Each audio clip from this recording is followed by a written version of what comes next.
Welcome to PayPod, the show that features thought-provoking interviews with leaders and entrepreneurs in the payments and financial technology industries. From credit card processing to Bitcoin, we cover it all. So if you want to know what's happening right now in the payments industry, stay tuned. Now, here's your host, Scott Hawksworth. Hey, what's happening, everybody? Scott back with you for another episode of PayPod, the payments industry podcast. Today, we are going to be exploring more sides of the payments industry and talking about the company that actually sponsors this very podcast, and that's Soarpay. My guest on the show helping us explore Soarpay is its CEO, Adam Carlson. Adam, welcome to the show. Hey, Scott. Thanks for having me. You ready for the summer? Any big plans? Yeah, I'm getting married. I got a honeymoon. Wow, congratulations. Thank you. Those are two big things. So I would say that's some big plans in the summer. Well, to start us off, Adam, can you tell us just a little bit about how you ended up in the payments industry and at Soarpay? It's not exactly an industry that, a majority of people necessarily know about. Yeah, I've been in finance for online marketing companies for the past 10 years. And after I made some exits from those companies, I started doing consulting, mainly in accounting with some boutique type businesses. And I'd never really been involved in a business that had taken credit cards before, but some of my clients were companies that took credit cards. And Sure. I started looking at these merchant account statements, and even as a guy that used to be a CFO, they were just like the hardest thing to read, and they did not make any sense. And I thought that there had to be a better way. And as I kind of learned more and more about the industry, and to be quite frank, I'm still learning to this day, 3 or 4 years later, it kind of made sense to me to like, hey, someone can do this better. Someone can do it more transparent. And that's kind of what led to the founding of Soar Payments. For sure. So for those who may be unfamiliar, what exactly does Soarpay do? We provide merchant accounts to businesses of any size, although I'll be quite frank and say, if you're doing less than $5,000 a month, we might not be the best solution for you as, there's companies out there like Stripe and Square or even PayPal, depending on the industry that you're in, that might be more cost advantageous unless you're doing a lot of volume. Sure. That's where I've kind of found the nexus point is in us being able to save someone money. Sure.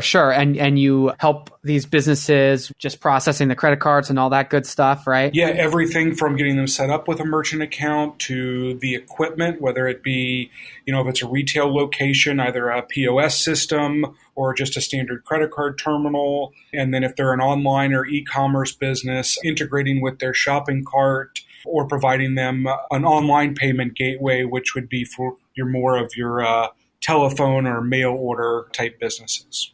So, Adam, what types of businesses does Soarpay tend to attract? So we can really help any business with their credit card processing needs. Typically, our merchants consist of professional service type businesses, attorneys, dentists, healthcare providers, non-chain retail, like a mom and pop restaurant or a company at the mall that's selling iPhone cases. Sure. And then we kind of get into some more of niche specific areas like moving and transport, the guys you're calling to help you move from one home to the next. We deal with credit repair merchants, student loan advisory businesses, technical support, web design and development, and travel agencies. We really kind of cover the gamut in all types of businesses, but those seem to be our top 10 that we see on a daily basis and are really considered kind of the experts in. Sure. Now, some of these businesses, or a good number of them, are high risk. And I'm curious, Adam, what does high risk actually mean when we're talking about, businesses, and we're talking about, merchant accounts and payments and these kinds of things? So high risk means, really, if you get down just to the nitty gritty of it, means the potential for high amount of chargebacks. For example, I mentioned that we work with moving companies. Let's say you had a company move your apartment from one place to the other and they broke your couch, and for whatever reason, the company's insurance company wouldn't cover it.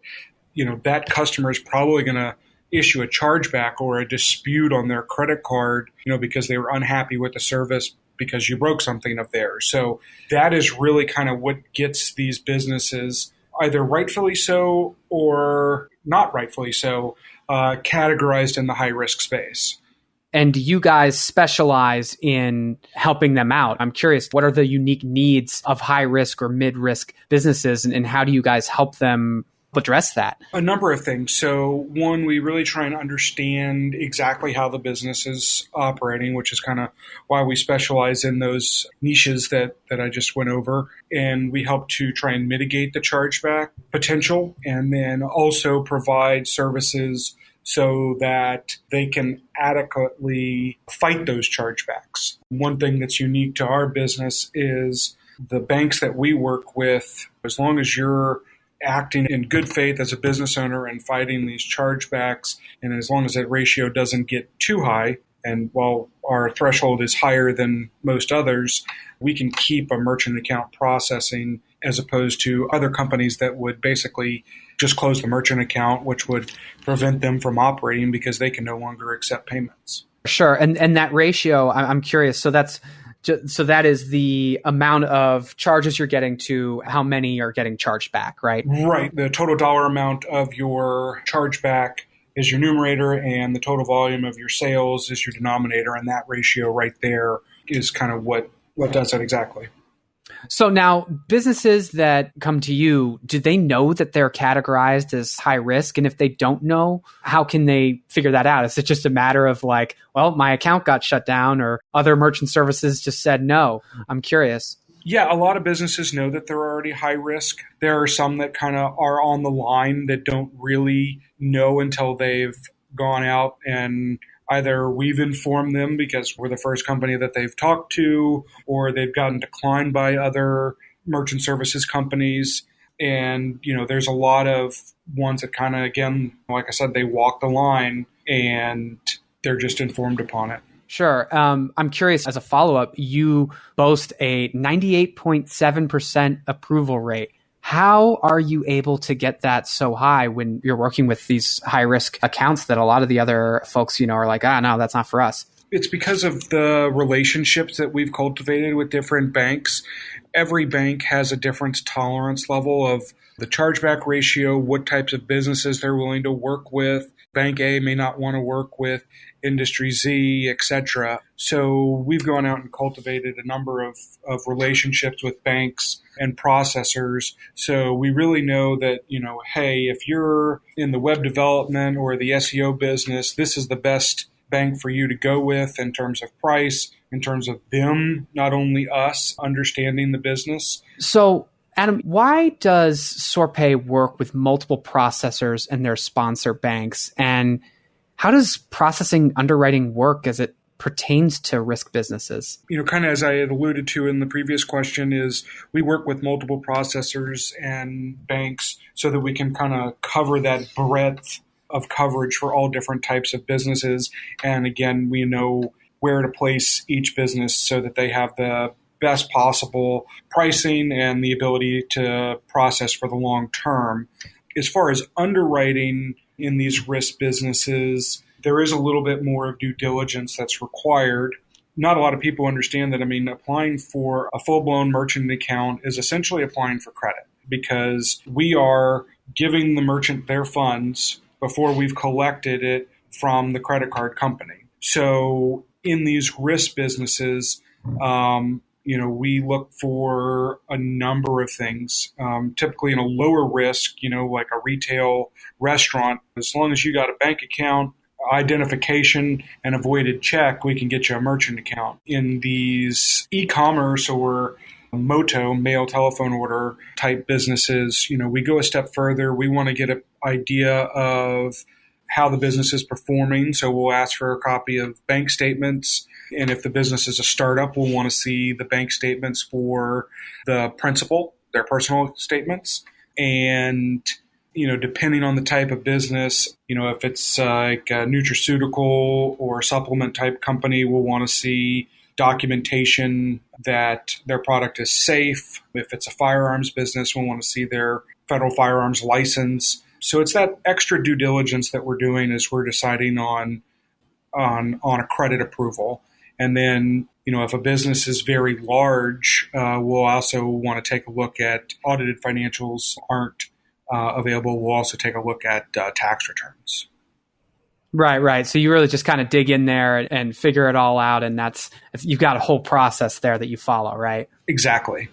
So I'm curious, are there any differences in how a risk processor oversees a merchant account beyond just different underwriting guidelines? Yes. Not only monitor the chargeback ratio, but we'll also monitor the return ratio. So, if you're, I'll use round numbers for argument's sake, if you're processing $100,000 a month, but you're also refunding $90,000 a month, that's a little bit of a red flag.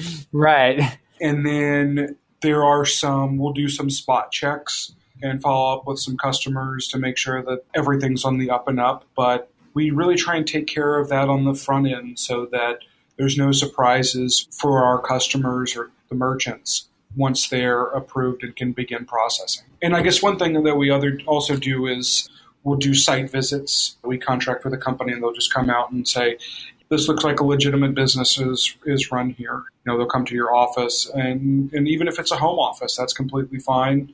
We just want to make sure that a physical location, whatever it might be, is there and that the address you've given me isn't a broom closet in a building. Right, that makes sense. Now, you guys don't use outside staff or agents, and instead you have all of your focus on internal core staff. What's your philosophy behind this? I don't know if it's much of a philosophy as my own personal bias, but I guess, and maybe this isn't the best analogy because a lot of really good businesses are franchises, but I feel like having the internal staff, we're a small company, I know everyone in the business. I'm friends with everyone in the business. I have dinner or drinks or events or, with every one of these and I trust them and they are out there representing our brand.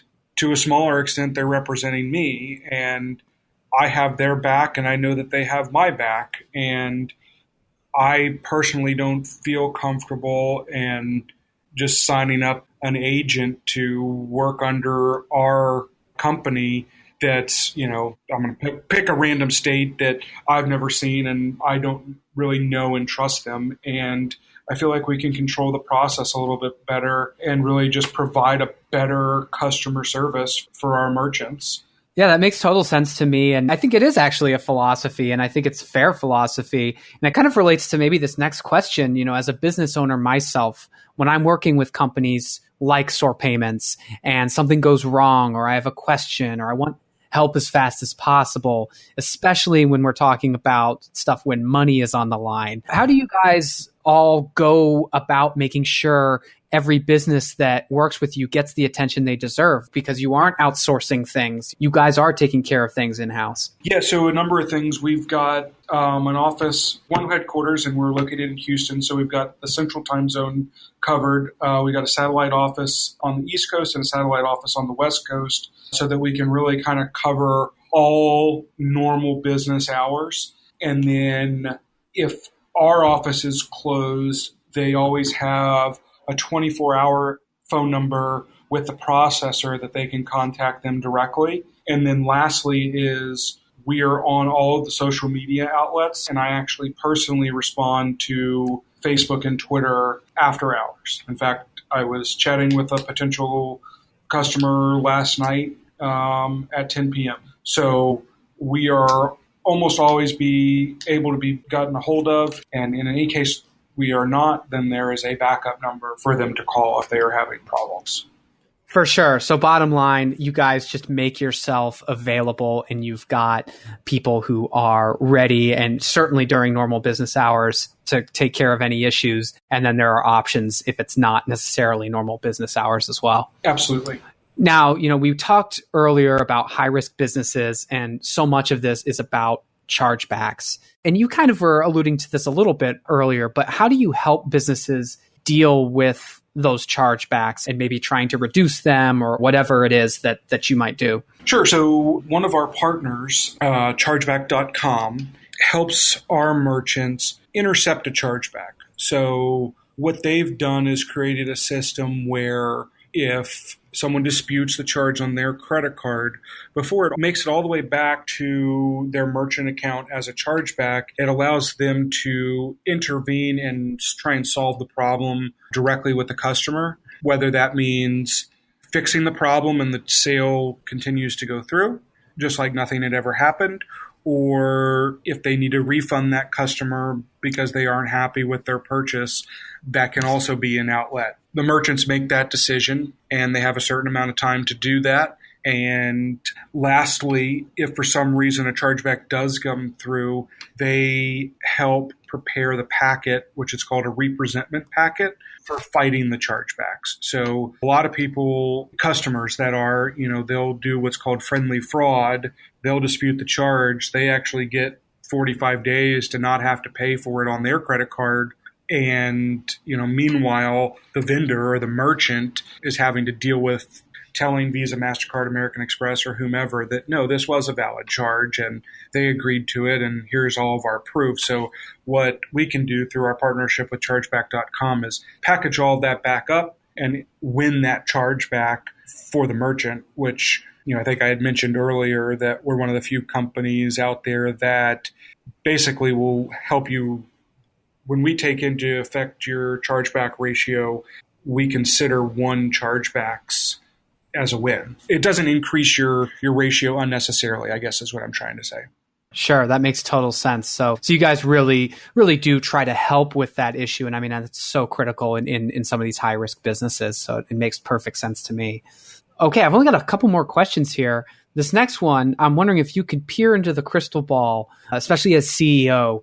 Where do you see Soarpay in, say, 5 to 10 years? Are there any long-term projects you're working on or overall goals that you can share, things coming down the pipeline that you think businesses, your customers, might really benefit from? Well, we're always continuing to look for new partnerships that are beneficial to us and to our customers. I think one cool deal that we did a couple of months ago was we partnered with a new payment gateway called PDC Flow, which actually lets our merchants send invoices that have a wet signature, which also goes back again to what we were just talking about with chargebacks and those representments, so that they have a great chance in winning that chargeback by using that feature of the payment gateway.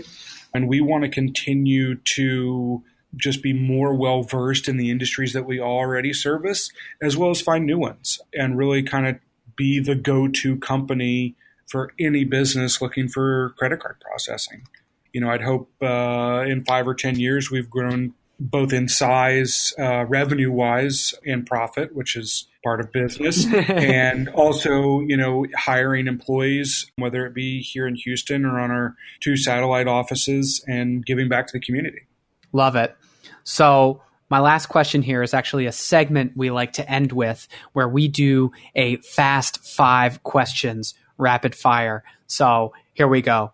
1, can you make a prediction about the future of payments that you expect may happen in the next 12 to 24 months, the industry itself? I don't know if this is so much as a prediction as an implementation, but I think that with the issuance of, everyone's now got chip cards, I think we will start to see you will never have to sign for your credit card again. I've seen everyone's probably already experienced the fact that, hey, if it's under $10, they don't ask you to sign. And then even at this past weekend, I was opening a bank account for my stepson's first bank account, and they didn't even ask for us to sign a signature card. It was just a DocuSign on a computer screen in the bank branch. So, that's one prediction that I have, but I wouldn't call it a prediction just because I can already see it happening. Hey, I think it counts. Thanks. So what's one cool piece of payment-related technology you've come across recently, not necessarily related to your company, that impressed you? There's so much really cool stuff out there, from Apple Watches or I mentioned our new partnership with PDC Flow and how they've kind of solved a problem with a slick solution, to even, the fact that we have credit card swipers that we can plug into our phone. Like, these are all cool technologies that are just in the industry and around it. Exactly. Yeah. In the next 5 years, most Americans will make a purchase with either Bitcoin, Apple Pay, or some other thing. Which one, and why do you think that? I'm an Apple guy, so whatever the latest thing, Android or whatever the Google Pay or whatever it is. I mean, I'll dog on myself a little bit. Like, I've been a long time watch guy. Like, I like watches, and I recently put them all in the closet, and I'm wearing an Apple Watch now, and I love the thing. The idea of I left my phone in my wallet at home, and I'm still able to grab a drink at the gas station or what have you is really cool. Absolutely. What's one piece of advice you have for someone who's considering the payments industry, working in it as a career? Just be honest. I've come across a few people in the industry that are, they give the industry a bad name. And I think, and maybe it's not even, I feel like that's not even advice for someone in the payments industry. That's just a life lesson. Just be true to who you are and treat people the way you want to be treated, and good things will come. Absolutely. Last one. What's the best business advice you've ever received, and who was it from?